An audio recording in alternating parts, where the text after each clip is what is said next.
ఈరోజు వాక్య ధ్యానం. నీ చేతుల పనులన్నిటిలోనూ నీ దేవుడైన యెహోవా నిన్ను ఆశీర్వదించెను. ద్వితీయోపదేశకాండము 2:7.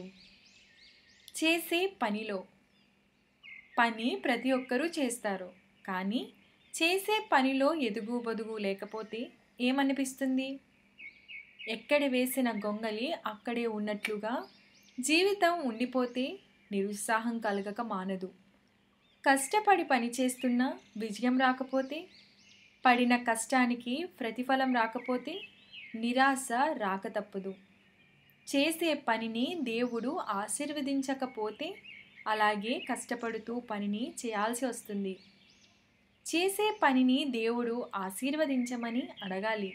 నూతన నైపుణ్యాలు నేర్చుకోవాలి. సృజనాత్మకతను జోడించాలి. సవాళ్లను అధిగమించాలి. ఓటమిని అంగీకరించాలి.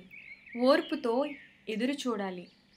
మీ చేతుల కష్టాన్ని దేవుడు ఆశీర్వదించాలని కోరుకుంటూ ప్రార్థన.